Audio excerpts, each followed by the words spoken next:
This episode of WDW Today is being sponsored by MEI and Mouse Fan Travel, and Tent Fest is upon us. It is coming up just in the beginning of March 5th through 7th, in fact. And you know who you can book not only your tent space for, of course, but also get some great rates on some rooms on outside of Fort Wilderness during Tent Fest. That's right. MEI and Mouse Fan Travel can help you plan that trip. Check them out. Go visit their rates. I mean, you're going to see it's a great deal.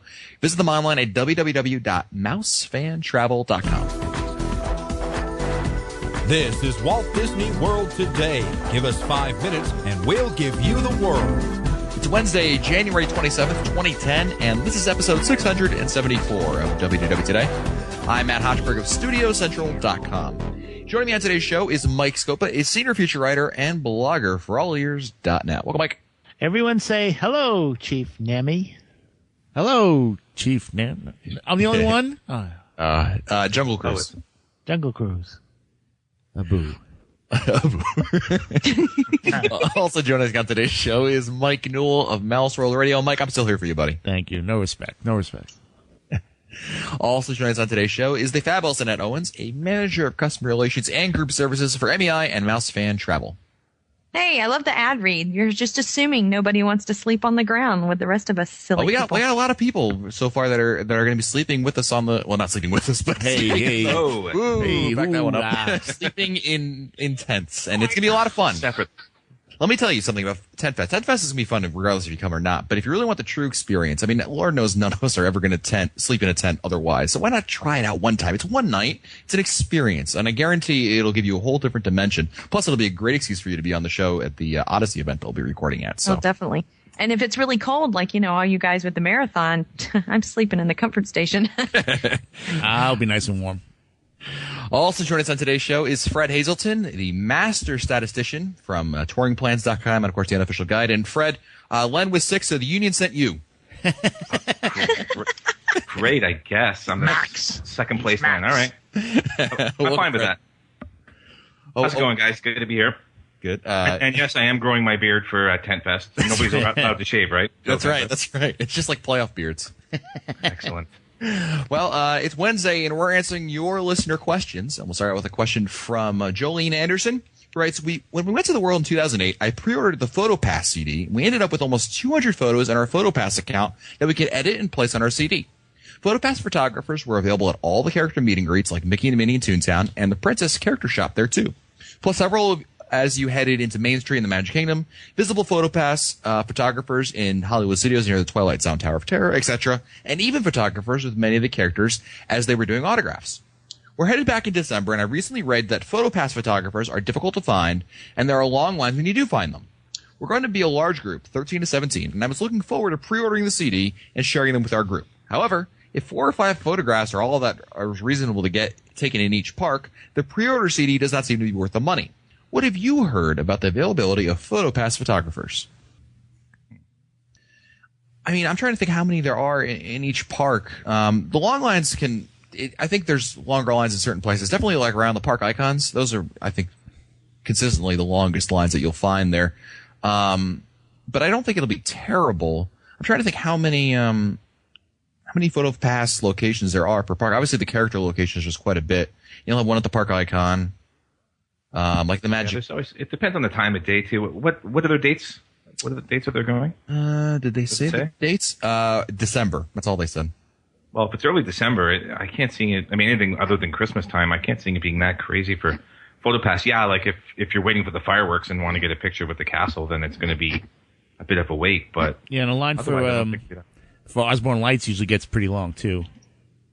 Right. Yeah, and that's obviously during evening. the Osborne Lights. Yeah. Well, so with the fireworks, we would be at night. That's true. Good point. Touche. Yeah, but sometimes when the castle's all lit up, especially in December for Christmas time, there can be a big line, people getting with the pictures with the Christmas lighting. Makes a nice Christmas card. There it you go. does. Next email is from Jen in Kentucky, who writes, remember, Mike, we talked about the other listener question show, I think a week or two ago, about upgrading your tickets and using your DVC discount? Yes. And Jen writes, yes, you can upgrade to a Disney Vacation Club annual pass. I've done it twice now. In 2007, I purchased an unused one-park, one-day ticket that was purchased as part of the free dining plan to a DVC discounted annual pass. In 2009, I upgraded a used once 6-day park hopper, purchased at a discounted rate from one of the Orlando-based ticket resellers to a Disney Vacation Club discounted annual pass. You guys do know that if you use a discounted Magic Your Way ticket, then upgrade it, Disney essentially does an internal upgrade to give you the credit for the undiscounted price on that ticket before changing it to the ticket you ultimately want to have. If Disney is treating the one give a day, get a day ticket as any other one day, one park ticket, then you should be able to upgrade it to a Disney Vacation Club discounted annual pass with no problems. So thank you, Jen, for correcting us and giving us that information. Very useful. Next email is from Andy from the United Kingdom, who writes, Dear Matt, Mike, Len, and Annette, Andy, ACP in the comments from Cheshire, just south of Manchester, England here again. Hoorah.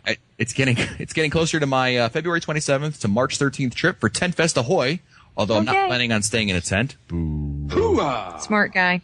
And I've got a couple of quick questions for you to take a stab at. I know you've covered solo dining before, but I was wondering if you had any recommendations for solo dining for picky eaters that you either don't either need reservations for or could get reservations for easily a few days to a week or so out. I don't want to spend the entire fortnight eating at quick service locations, so I was wondering what you could recommend. So we're looking for last-minute picky eater locations. Yeah, picky eater locations. Well, don't forget about some of the bar locations, because you can eat in the bars. Like at the Wave, you can walk in and eat at the bar. Well, picky could mean so many things. What does that mean? Yeah, I think he's not the most adventurous eater in the world. Yeah, so not, Marrakesh or something. Yeah, good point. But generally, you can find something on almost every menu. Generally. Yeah, I mean, there's usually something. I mean, the menus have become kind of watered down a little bit in terms of their variety of food. So everyone's got the steak, the chicken, the fish dish, and most places I think you'll be fine, Andy. In terms of culinary options, I think you'll be fine. In terms of last minute reservations in general, being a party of one, like Annette mentioned, the bar service, going to like the 50s Primetime, which has the bar in the Tune-In Lounge, or yeah, that's a great idea. Henry and I did that when we were there for our last trip. It's a great way to go in because you can just chat with the bartender, and you get it's the same menu, right? So yes, absolutely, same menu. Kona has one. Mama Melrose has one. I think walk-ups work better now than they've ever had before, and I think Disney has been responsible for that. I was talking with one of the workers at the Primetime Cafe, and they said that they have been receiving about 800. They have about 800 reservations a day, but only 600 reservations show up. There are 200 that are blown off every day, and they have figured out that what has happened is that with this 180-day reservation window, that people are not aware as to where they will be, which park they will be 6 months from the date that they make the reservation. So they end up making reservations, if possible, in 4 parks for each day they're in Disney World. And so if they happen to be, let's say it's Sunday, and we happen to be in the studios today, we're going to use our Primetime reservation, so we won't be using Crystal Palace or Tony's. We're not going to be using Tusker House. We're not going to be using whatever. So that, to me, indicates, and from my experience last week, that walk-ups will work more so than ever before now. Yeah. And for being a party of one, Andy, I mean, you'll have a real advantage for all those types of restaurants. Oh, yeah. Andy adds, following on that, how flexible are the table service restaurants at Walt Disney World? Would I be able to request, for example, that they leave off the mushrooms or a certain sauce or something, would they be able to do something like that? Absolutely. Let's see. Yeah. Oh, yeah. Not? In most cases, yes. Yeah. I mean, you can it's not a problem at all. Disney World is the most accommodating place in terms of picky eaters, and, I don't want this on it, but I do want this or something like that. And it really will not be an issue at all. So just make sure you mention to your server, and I'm really trying to think of a time where they said no, because the foods are, they're made fresh. It's not like they're prepackaged, especially at the sit-down places. Counter service places is a little more difficult because those are kind of mass-produced, but you just may have to wait a little bit longer. Also, I note that you've not given out any form of program, well, this is the time of the email, for what's going on at Tent Fest yet. So I have a few suggestions for you to consider. You ready for these, Newell? Sure, go ahead. Tours of the Freaking Bushes at Fort Wilderness with Mike Newell. How to cheat at Sip and Snack with Annette Owens. Oh, no. Pin the tail on Scopa. I like that one. Good for the kids. You can catch me. If the cold weather keeps up, sleeping in the lobby with Len Testa. But if it gets really cold, making the best campfire using the unofficial guide. Dinosaur rides with Matt Hochberg. And group jungle cruise with Skipper Scopa's Jungle Stories. Cheers all, and see you at Tent Fest, unless you get this email a bit late, in which case, wasn't Tent Fest a blast? Oh, great. Yes, it was. And Fred, we can't burn the unofficial guide now that we have Marvin. We can't do that. What? Did somebody say Marvin? God. That sucker would burn all night long. That's right. Hi, Fred. We've never been introduced. We should interview Marvin someday. Fred's got no idea. Yeah, Fred's got no idea what we're doing. See, he sounds excited. Next email's from Tom from New Hope, Minnesota. Writes, hi, everyone. I know you guys have other stuff to worry about right now, like tent event, but I was just writing to ask if you guys had at all thought about or are in the works of planning anything around the inaugural Disney Wine and Dine Half Marathon weekend. My wife and I were thinking about going down to the Half Marathon Relay, and we're just wondering if WDW Today was planning on anything. Mike, anything in the works that you're aware of? Huh. You talking to him or me? Him. Well, I'm planning to. I think Len and I are both planning to run that. So he wants to go over the finish line holding hands. I don't know if I want to buy into that, but that sounds like a good weekend to do something. Yeah, we'll have to. Yeah, you're giving us too much credit, Tom, in terms of advanced planning. But we'll be sure to mention something either on the WDWtoday.com site or the WDW Today Twitter account, which of course is WDW Today Podcast. Next email is from Paul S. from Seattle. I was listening to the June live show and had a couple questions and a comment. I recently got my fiance an iPhone, and she's gone app crazy. Have you tried any of the apps that are out there for Disney, and do you have any to recommend? Is the Touring Plans app available yet? Fred, you want to talk about the Touring Plans app?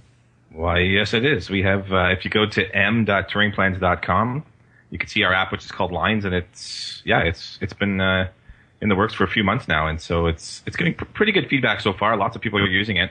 Yeah. And what it does basically is it's going to tell you real-time wait times for all the attractions in all of Walt Disney World. Yep.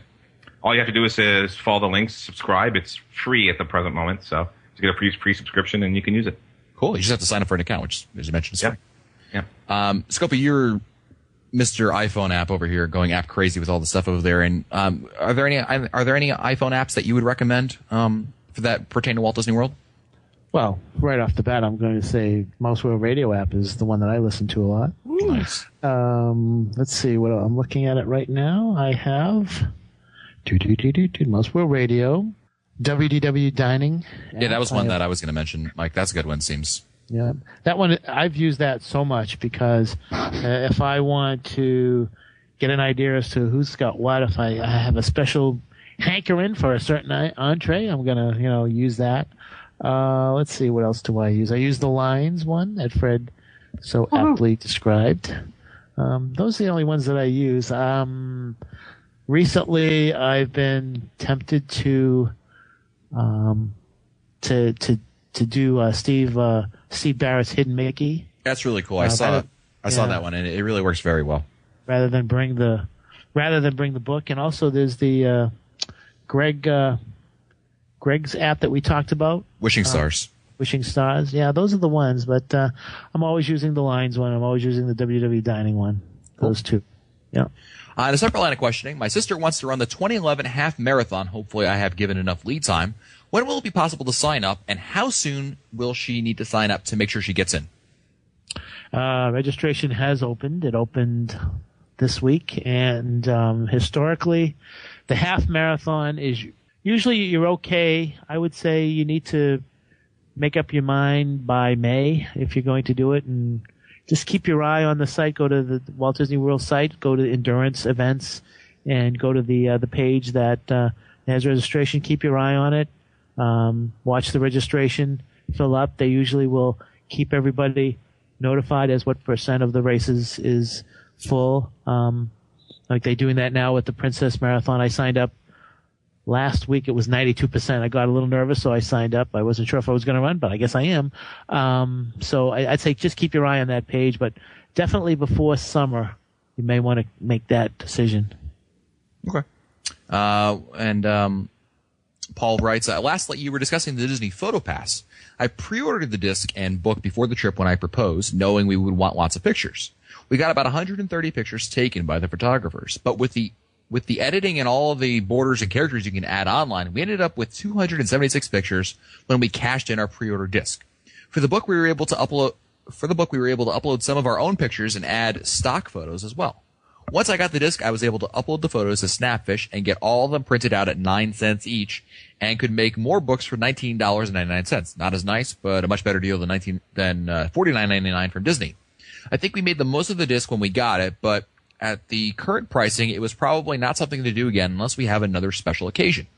One other PhotoPass tip: whether you buy the disc or not, if you go to the Cinderella's Royal Table before the park opens, the photographers are still out there, and you can get some excellent photos of the castle and partner statue without all the crowds you will find after the park opens. It's a good tip right there. Thank you, Paul. Okay. Next email is from Kelly Ballard, who writes, I love that you guys are on Facebook and love all the status updates. I appreciate the times in the past that you've answered my questions. I got on for free dining on my upcoming trip and will be there for 8 days. So excited they'll let me book for my entire trip. My question is, my oldest son is 10 now and apparently an adult. Can he order a kid's meal at a table service restaurants? He loves the cheese soup at Le Cellier and the kid's steak.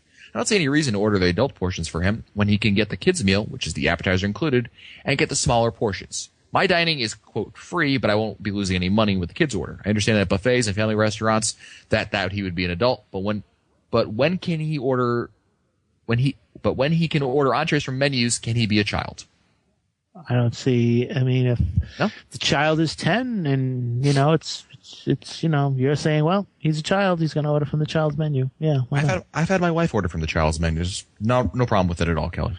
You can do that. I guess one thing to think about on that is it might be better to pay for the child's menu and keep that other credit for another meal if you needed 2 credits for another meal. And he's going to order off the kids' menu again. That's something to think about. Kelly adds, also, is the California Grill worth 2 credits considering the experience and watching Wishes from that view? Because of flights, we have an extra meal we will not have to use, and I was thinking about using a 2 table service credit meal. And is the sushi any good? I don't know if any restaurant in Walt Disney World is worth 2 table credits, so my answer is no, it's not worth 2 credits. Yeah, I know that one of our listeners, Janine, loves the California Grill, and she the sushi, she says, is pretty good, albeit expensive. I tend to agree with you, Mike, that it's just from a value standpoint, no. But if you got an extra table service credit, it's better than letting it go. Right. But especially if they're paying for the kids' menu, items, and they have the extra table services, Yeah, I mean, it would be close for that one, because that one's probably one of the better ones out there. But that being said, if you have an extra service credit, fine. But if you're going to sacrifice, a day of eating for that, I would probably say you're better off paying cash in that case. I don't think it's worth it for just the food alone. I think it's more about the view and the experience of seeing Wishes from up the top of the tower. I wouldn't do it just because it's, premium food for any reason, I don't think. Right. Good point. Next email is from... who is the next email? Oh, it's from Chris from Sycamore, Ohio.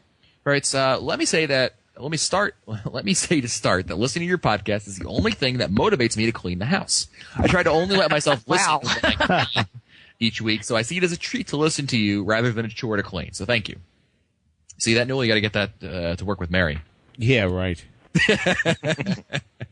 I have 2 questions. First, we were traveling in August, and my daughter, age 12, has heard about the hot air balloon type ride at Downtown Disney and wants to try it.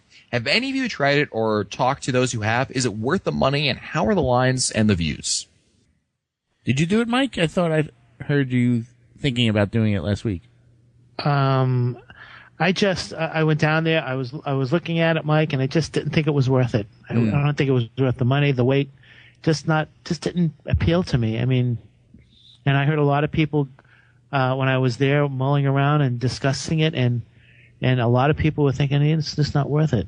How big was the wait, you figure, when you were there?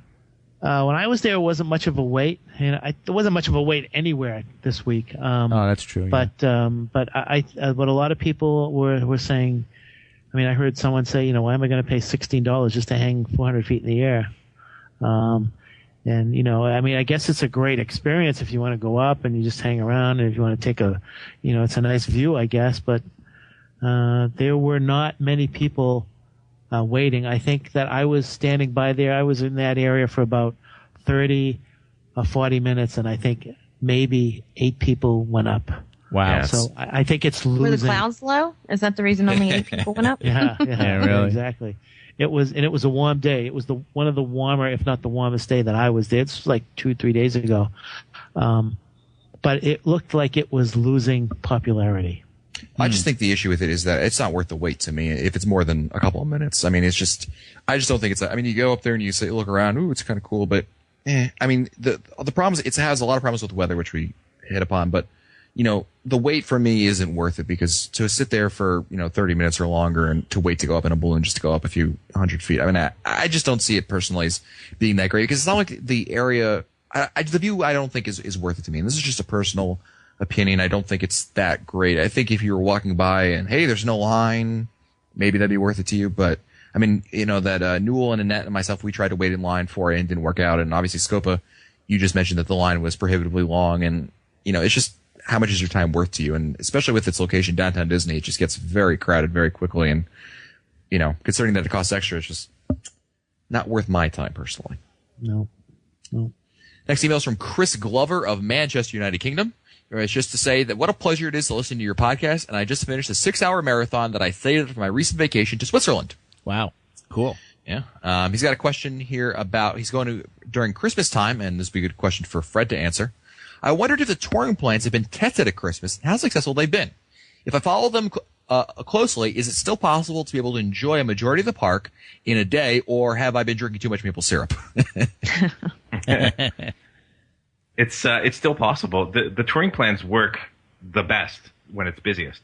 So if you were to use it to the letter during the peak Christmas time, you're going to save 3.5 to 4 hours in line compared to sort of an average a person touring like based on their own best judgment.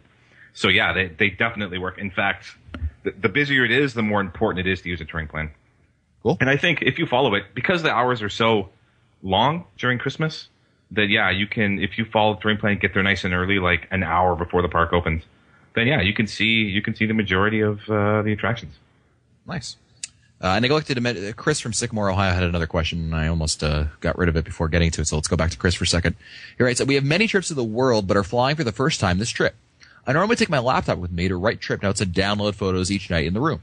I'm a little concerned about the hassle or risk of loss or damage with taking it on the airplane and possibly leaving with the guest services if our room isn't ready on arrival. Is it worth it, or do you have other methods or tips for protecting your pictures, etc., while you're there? Again, thanks for all you do for those who love the mouse. So, is it worth it to, bring the laptop? I guess he's concerned about the bringing the laptop. But Scope, you bring your laptop down every trip, don't you?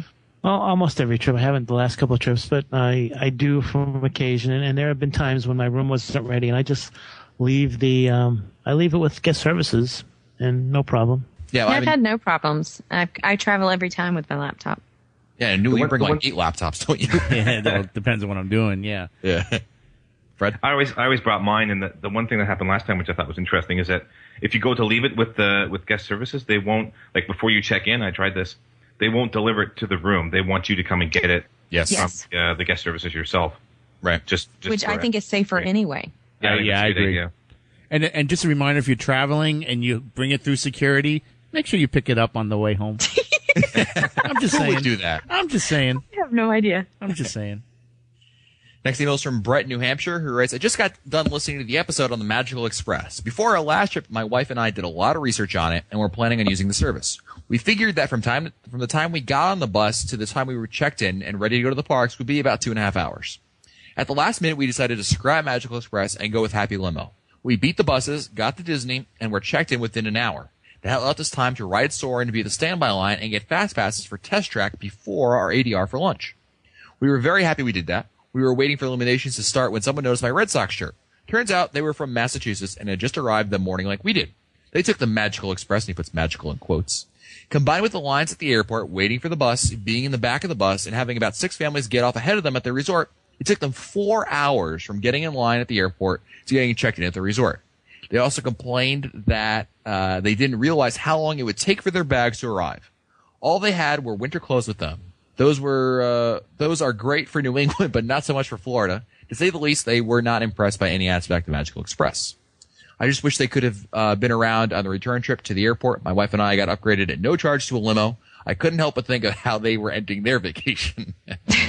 I figured you'd save 1 in 3 hours, get better service, and greatly reduce your stress, and have your bags when you need them if you avoid Magical Express. I thank you, Brett, for the story, and certainly, I mean, you know, it seems like it's so hit or miss. That's really what I hear from a lot of our listeners. Some listeners will be like, you guys are really, too tough on Magical Express. It's great, it's free, and I never have any of these problems. And then you have the issues where Brett just mentioned over there. So it really seems it's feast or famine with that. But I appreciate the story.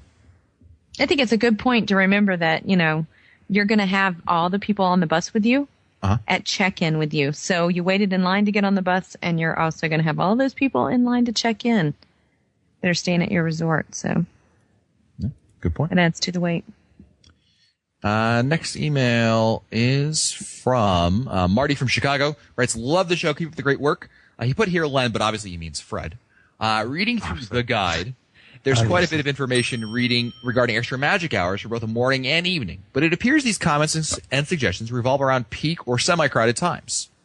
I'm planning a trip in late September and early October, which the calendar has as 4s or 5s. Obviously, the extra Magic Hour park will still be more crowded than the others. But how much? Should I expect an 8 if Magic Kingdom is open till 11? I try to avoid lines, but wouldn't mind seeing the Magic Kingdom at night. Yeah, it's in a less crowded time of year, the effect of the extra Magic Hour it's still there, but it's much less. So really, I mean, if it's 4s, which it is for that time, you can pretty much go where you want. And even if you've picked a day that's more crowded than the day before, the day after, it's going to be completely manageable. So really, I would say you're free to kind of go as you wish. If you want to see Magic Kingdom at night, by all means, go check it out. Good. Well, it's time for our last email of the day, and that means I'll give Mike Newell 3 emails to choose from. 1 gets read today. The other 2 go back into the email queue to be answered later. Are you ready, Mike? Let's do it. All right. Well, first option is, it's 1971, and I was wondering, too many to choose, or insert transparent Mike Newell manipulation or suck-up ploy here. I'm curious with the 1971 question. All right. Last email is from Rachel from Louisville, Kentucky. Whereas my family and I heard about the new park in Florida. We heard it's somewhat like Disneyland, and we had a few questions. Will it be busy when it opens on the 1st of October? Do you think it'll still be warm? Which one of the 2 hotels should we stay at? We've been to Disneyland before, but have heard that this Walt Disney World was even better. Do they have Pirates of the Caribbean? My family and I loved that ride over in Disneyland, and we decided that we would have it in Disney World Place. It would be even better. We're still deciding about whether to go or not, but we're hoping you can help us. All jokes aside, I do have a few questions. We're planning our upcoming trip to Disney in June. I am only 12 years old, but I'm known as a Disney freak around the house and school. Yes, I do get made fun of for having more Disney podcasts than songs on my iPod. But that's what my friends call normal stuff, but it's okay. In the past, our trips have been short 3 or 4 day trips in January during Martin Luther King weekend.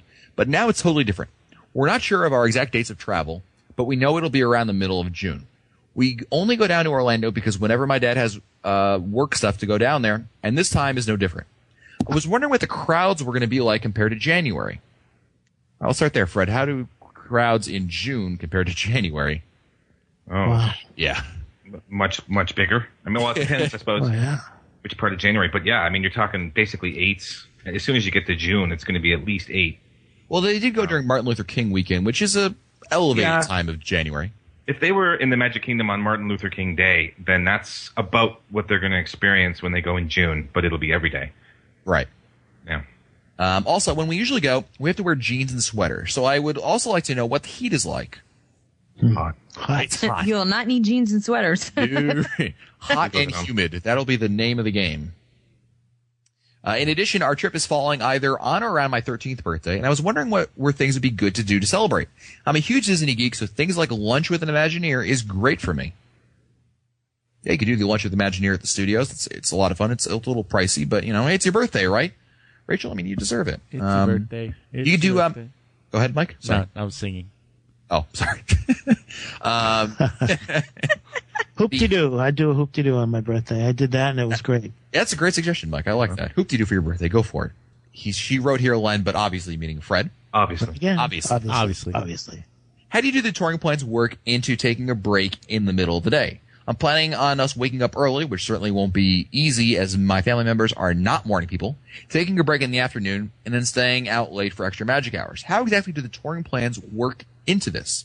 My dad doesn't like the whole touring plans idea. He likes being spontaneous. I still don't see what he finds in the spontaneity of waiting in line forever or not getting to go to Peter Pan because the line is always 2 hours long. How might I convince him that touring plans are a great idea? I've tried things like the pout, but maybe my cuteness factor is wearing out now that I'm almost a teenager. All right, 2 questions there for you, Fred. How do you convince the parents about using the benefits of the touring plan? And how do you work in a break into the touring plans? Well, breaks, of course, are not allowed. I mean, if you ask Henry and I, there's no reason you couldn't be able to do every single attraction. Yeah. The breaks are included in the touring plan. So if you look at the adult 1-day touring plan, for example, it'll say, when you complete most of the bottlenecks that occur in the morning, take a break, take a 2-3 hour break, or even a 4 hour break. Go back to the hotel or swim, nap, whatever. Come back. So, I mean, if you have a touring plan that doesn't have a break worked into it, then you can basically pick any point in the middle of the day to take your break. It's the best way to go for sure. Absolutely. What about the spontaneous about convincing her parents to use the one? Isn't it her birthday trip? Isn't that what she said? Yeah. She can ask for that as her birthday present. That Whatever she's in she wants. control. Yeah. What I tell you, Rachel, I've done this before with people who've been skeptical about them. I'll say this. I'll say, listen, just give me 1 day. Let's take the touring plan for 1 day. Let's do it, my way. And if it doesn't work out, if you guys don't like it, we'll go to whatever you'd like to do after that. And especially in June when the crowds are so busy, I think they're going to see after a little while, like, wow, we're doing a lot of stuff and we're bypassing these huge lines. Be sure to point out, oh, look, by the way, Splash Mountain is now 60 minutes. Remember we rode that in like 5? I mean, mention these kinds of things, and I think they're really going to, at the end of 1 day, I think they'll solve. So just say, just give me 1 day. Try it out that The other thing you could do too is you could do that too.